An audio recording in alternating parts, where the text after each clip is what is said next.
नहीं, मैंने भी देख लिया था। हाँ भाई, तो हम लोग कल बात कर रहे थे आपकी वर्ग गैस्ट्रोपोडा के बारे में, ठीक। अब हम आज से बात करेंगे वर्ग पैलिसोपोडा।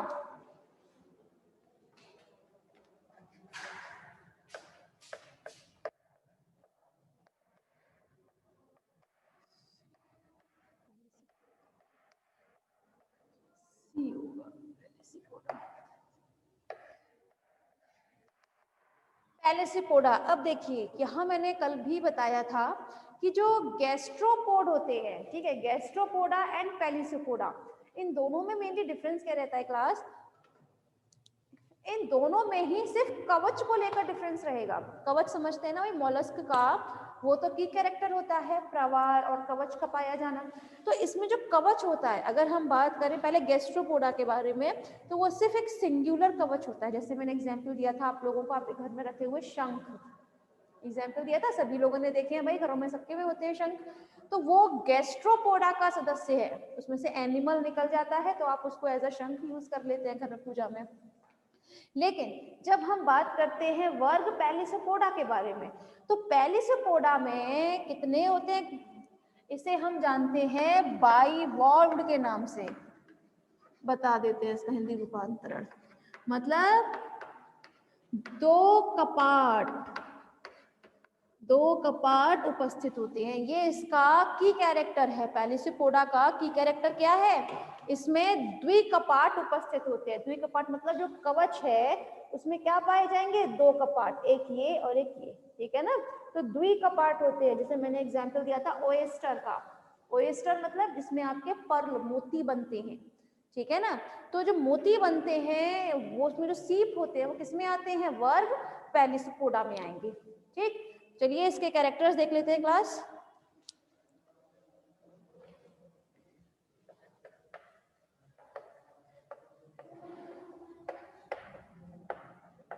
ये समुद्री या स्वच्छ जलीय,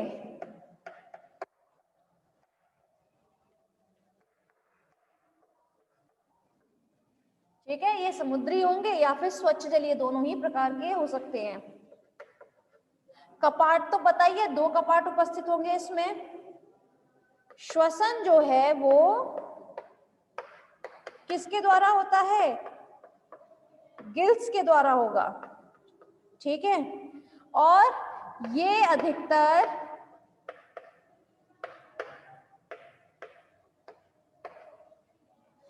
फिल्टर फीडर होते हैं, फिल्टर फीडर होते हैं। फिल्टर फीडर का मतलब है जब इसके शेल में, मतलब इनके जो सीप होते हैं उनमें जब इस तरह बंद है, ठीक है, सपोज कीजिए, जब वाटर इसके अंदर से जाएगा ना तो उस वक्त ये सेलेक्ट करता है, ठीक है ना, उसको फिल्टर करके उसको अपने अंदर आने देता है कि उसको जिसको भाई ईट करना है, मतलब उसको जिसको खाना है उसको तो अपने अंदर से आने देगा, बाकी सबको बाहर ही रोक देता है। इसीलिए इसको हम क्या बोलते हैं? It is a filter feeder. Next, परिवर्धन, वही अप्रत्यक्ष।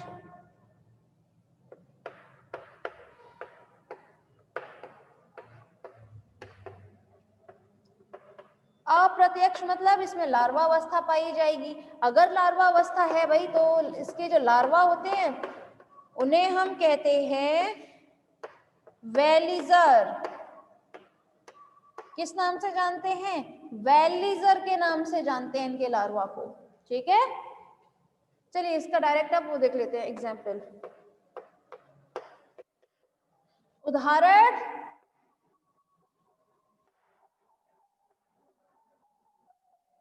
लैमेलिडन्स मतलब यूनियो। क्या आएगा इसका उदाहरण? यूनियो मतलब लैमेलिडन्स, इसको हम लैमेलिडन्स के नाम से भी जानते हैं यूनियो को, ठीक है।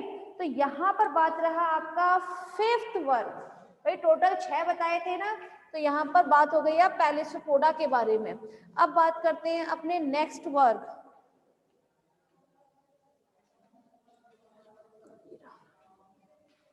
सिफेलोपोडा।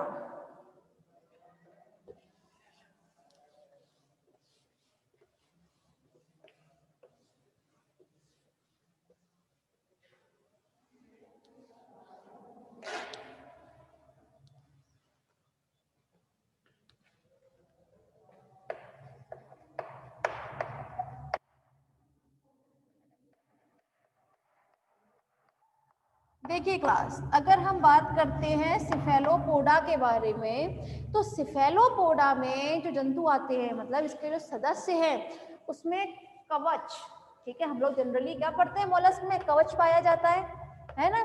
तो लेकिन सिफेलोपोडा के जो सदस्य हैं उनमें कवच या तो एब्सेंट होगा, यानी कि कवच उसमें उपस्थित नहीं होगा, या फिर उसमें आंतरिक कवच पाया जाता है। कैसा? आंतरिक कवच पाया जाता है, ठीक है ना। अब हम बात कर ले, अगर आप लोगों को अगर इसका एग्जाम्पल ही देखना है तो आप एग्जाम्पल के तौर पर इसको देख सकते हैं। आपने ऑक्टोपस देखा है? सभी ने देखा होगा भाई ऑक्टोपस, तो ठीक है। तो इसमें ऑक्टोपस आते हैं, ठीक है ना, वेरी नाइस। देखिए अगर हम बात करें ऑक्टोपस में, तो क्या ऑक्टोपस पर आपने कभी भी शेल देखा है? नहीं देखा ना।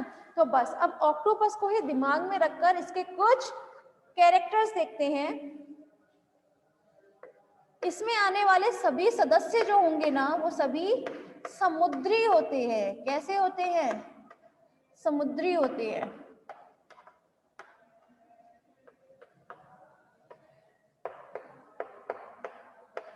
शरीर द्विपार्श्व सममिति प्रदर्शित करता है।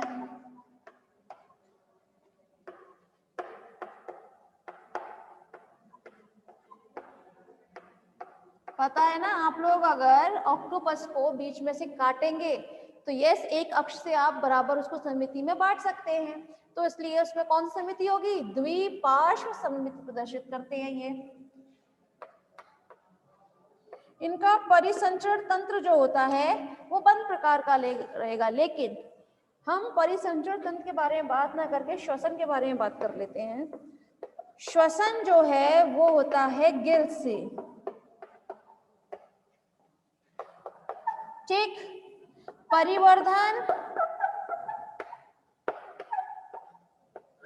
परिवर्धन जो है वो होता है प्रत्यक्ष, मतलब लार्वा अवस्था नहीं पाई जाएगी इसमें, ठीक।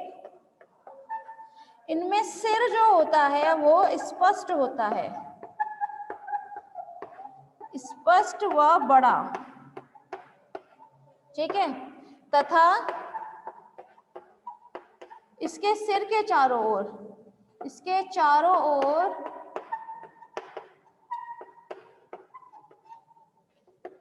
क्या पाए जाते हैं? कुछ टेंटिकल्स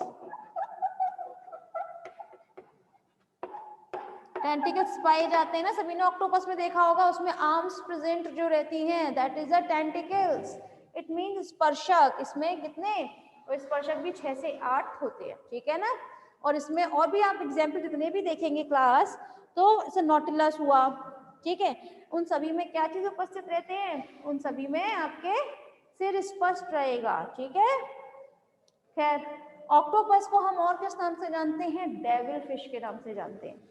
किस नाम से जानते हैं इसको हम? डेविल फिश के नाम से जानते हैं, ठीक है क्लास। तो यहां कंप्लीट होता है आपका संघ मोलस्क। सभी को क्लियर होगा आई थिंक? क्लियर है ना? First year?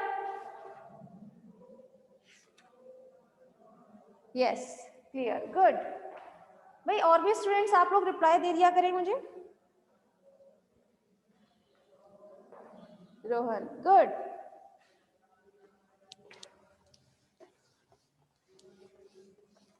चलिए फिर बात कर लेते हैं अपने नेक्स्ट संघ के बारे में।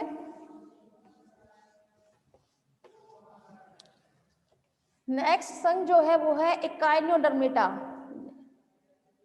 हाँ बेटा, इसमें कटल फिश स्क्वाड भी आएगी, ठीक है, क्योंकि उसमें भी टेंटिकल्स निकले रहते हैं, ठीक है ना। गुड विनय। हाँ भाई,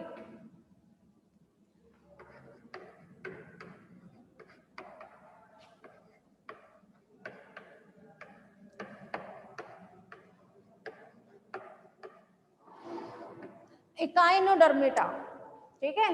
जब हम बात करें संघ इकाइनोडर्मेटा के बारे में, तो इकाइनोडर्मेटा जो नाम था वो एक साइंटिस्ट थे जिनका नाम था जैकब क्लीन, उन्होंने दिया था। क्या नाम था? जैकब क्लीन, उन्होंने इसका नाम दिया था इकाइनोडर्मेटा का, ठीक है। लेकिन जब हम बात करते हैं इकाइनोडर्मेटा का मतलब क्या होता है, तो इकाइनोडर्मेटा मतलब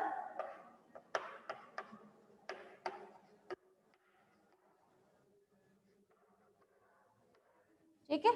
इकाइनोडर्मेटा को अगर मैं दो पार्ट्स में डिवाइड करती हूँ तो मुझे दो शब्द देखने के लिए मिलेंगे, इकाइनो एंड डर्मेटा, ठीक है। अब इकाइनोडर्मेटा में इकाइनो मतलब होता है आपके स्पाइंस, हिंदी में भी बताया जाएगा, स्पाइंस मतलब कंटिकाएं, ठीक। डर्मेटा मतलब डर्मेस, डर्मिस मतलब त्वचा।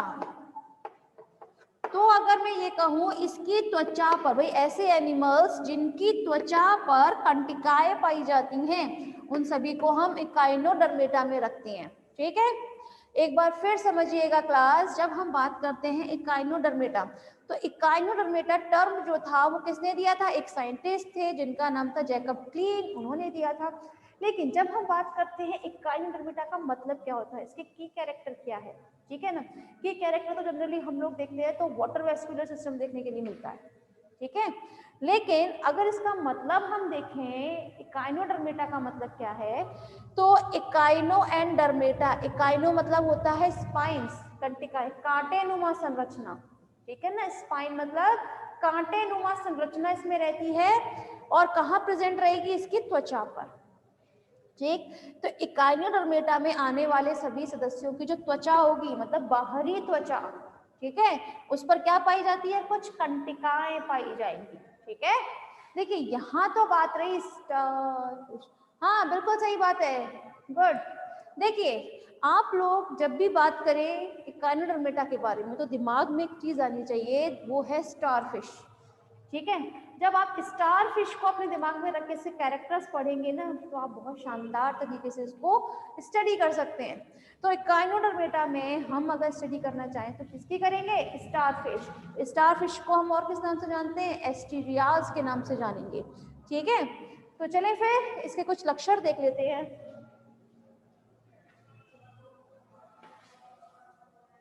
भाई सभी को पता है स्टार फिश किस तरह से दिखती है ना, उसका एक्सटर्नल कैरेक्टर क्या रहते हैं सभी को पता है। चले तो उसी को ध्यान में रखते हुए कुछ लक्षण जानते हैं इसमें।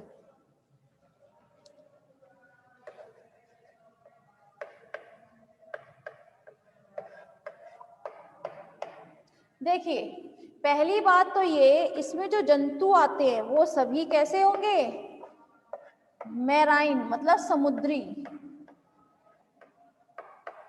सभी समुद्री जंतु होते हैं, ठीक। अगर हम बात करें सममिति की, ठीक है, तो सममिति जो आप लोगों को स्टार फिश में देखने के लिए मिलेगी वो होगा पंच अरीय,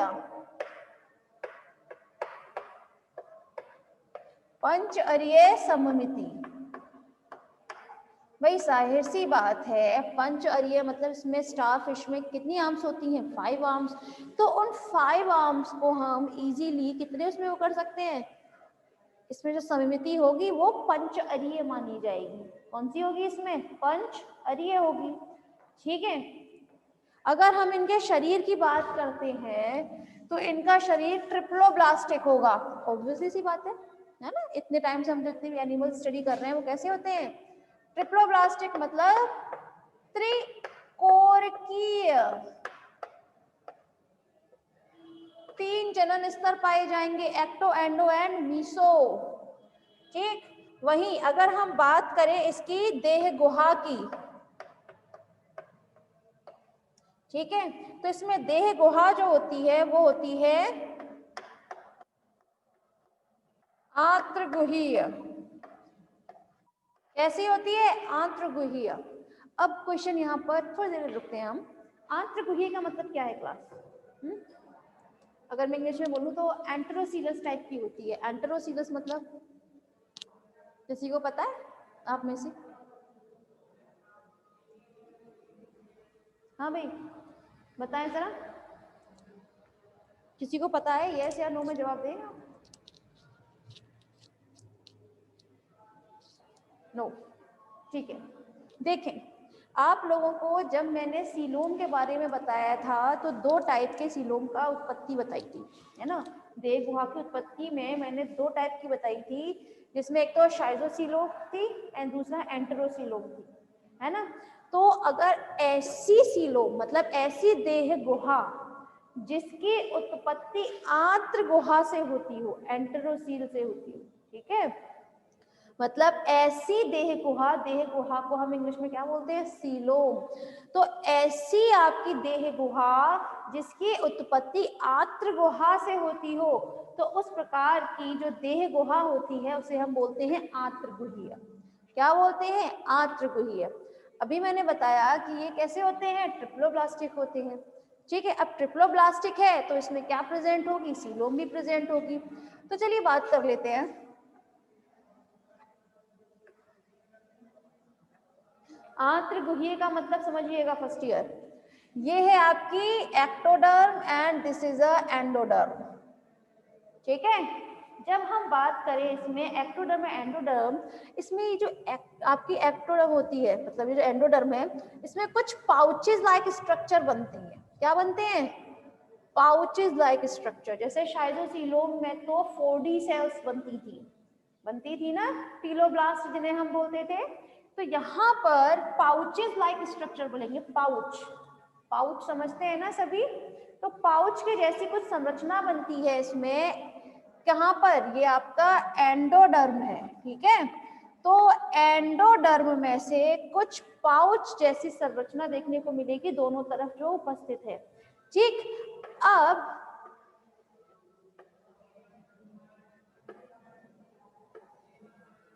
एज यूजुअल ये तो है आपकी एक्टोडर्म,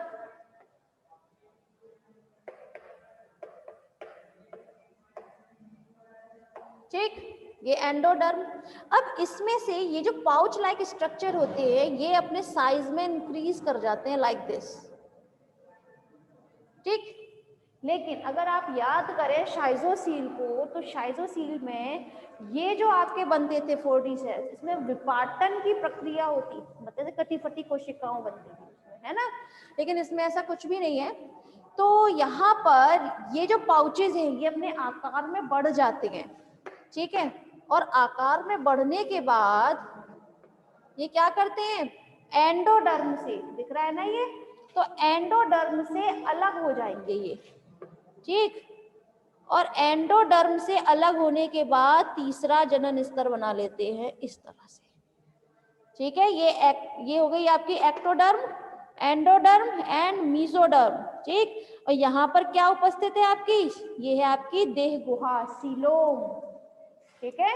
तो यहाँ पर सीलोम की उत्पत्ति जो है वो कहाँ से हुई है? एंट्रॉन से हुई है, आंत्र गुहा से हुई है, ठीक है। किससे हुई है? आंत्र गुहा से हुई है, इसीलिए इसे हम क्या बोलते हैं? आंत्रगुहीय बोलते हैं। एक बार फिर समझिएगा, हम देह गुहा की बात करते हैं तो एक काइनोडर्मेटा के सदस्य होते हैं, वो कैसे होते हैं? आंत्रगुहीय। आंत्रगुहीय का मतलब क्या होता है? जनरली हम जानते हैं कि देह गुहा की उत्पत्ति के उस पर हमने 2 प्रकार से पढ़ी थी इसकी उत्पत्ति, या तो होगी शाइजोसीलोमिक, है ना, या फिर एंटेरोसीलोमिक, आंत्रगुही की है, ठीक है। लेकिन जब हम बात करते हैं आंत्रगुही की में, तो उसमें जैसे 2 जनन स्तर हैं, एक्टोडर्म एंड एंडोडर्म। तो एंडोडर्म में से कुछ पाउच लाइक स्ट्रक्चर निकलते हैं। ये पाउच लाइक स्ट्रक्चर क्या करते हैं? फिर ये अपने साइज में, अपने आकार में बढ़ते हैं और बढ़ने के बाद में तीसरा जनन स्तर बना लेती है, ठीक है। और यहाँ पर बन जाती है आपकी देह गुहा। तो इस प्रकार से जो देह गुहा का निर्माण होता है पाउचेस के द्वारा, एंटेरोसीलोल से जो हुआ है, ठीक है ना, किससे हुआ है, आत्र गुहा से हुआ है, इसीलिए इसे हम बोलेंगे आत्र गुहीय। समझ में आ रहा है फर्स्ट ईयर?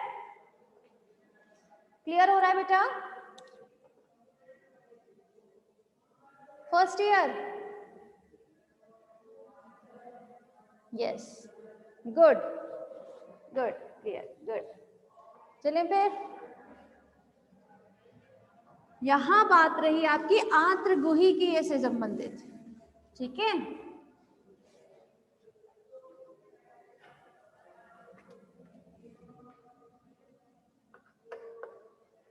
देखिए, त्वचा पर क्या पाई जाती हैं, कंटिकाएं, कंटिकाएं पाई जाती हैं, ठीक है। वह त्वचा पर पेडिसिलेरिया,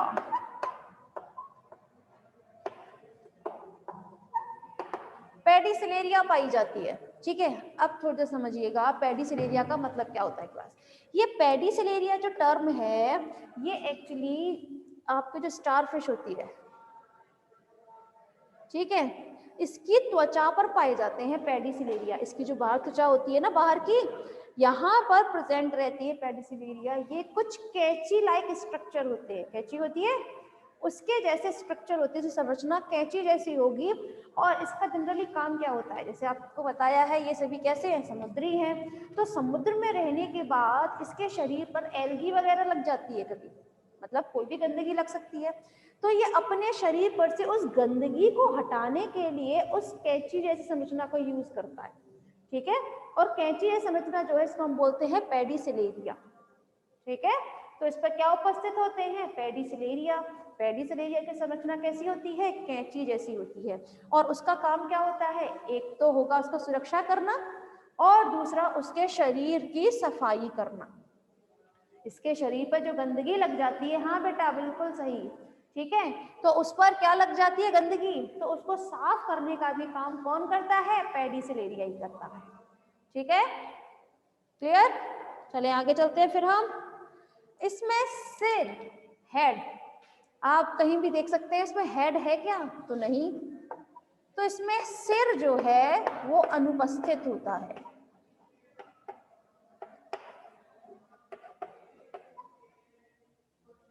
ठीक, हेड एब्सेंट होता है। वहीं इसमें विशिष्ट प्रकार का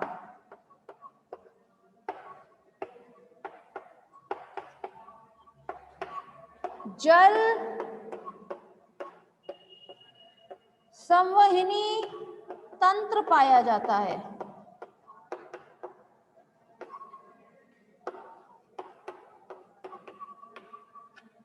ठीक है। इसमें विशिष्ट प्रकार का जल संवहनी तंत्र मतलब वाटर वेस्कुलर सिस्टम पाया जाता है।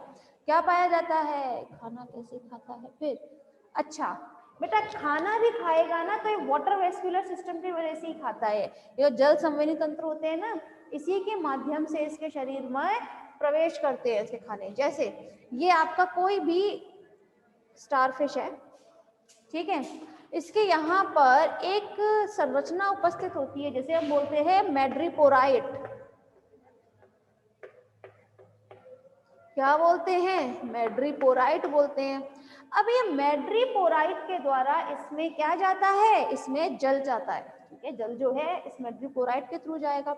अब उसी के साथ ये जिसका जो भोज्य पदार्थ होते हैं वो सब भी उसी के साथ एंट्री कर जाते हैं।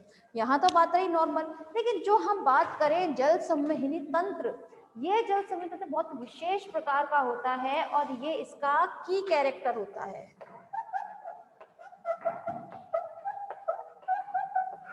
इकाइनोडर्मेटा का की कैरेक्टर जो है वो जल संवहनी तंत्र ही होता है, ठीक है। एक तो शरीर पर कांटे पाए जाते हैं, मतलब कंटिकाएं पाई जाती हैं, दूसरा जो है वो है जल संवहनी तंत्र पाया जाता है। बाकी कैरेक्टर तो आप और में भी देख सकते हैं, लेकिन अगर हम बात करें इसके की कैरेक्टर की तो वाटर वेस्कुलर सिस्टम होता है। इसीलिए बोला गया है सर विशिष्ट प्रकार का होता है। कैसा होगा? एक स्पेशल टाइप का होगा। चलिए देख लेते हैं फिर। अब जरा ध्यान दीजिएगा क्लास, सपोज कीजिए ये है आपकी, ठीक है, 5 आर्म्स बनी हुई है। अगर मैं यहाँ से एक आर्म को डाइसेक्ट करूं, डाइसेक्ट मीन इसको यहाँ से चीर दूं ऐसे, और इसको हटा दूं, ठीक है, बाकियों को नहीं, सिर्फ एक को, तो इसको इस तरह खोल दूं अगर मैं, इसके ऊपर की त्वचा जो है, तब मुझे कैसी संरचना देखने को मिलेगी?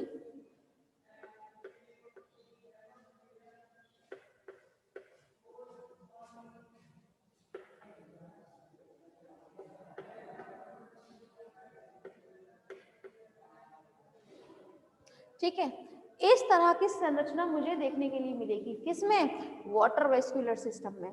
अब सोचिए जरा, सॉरी,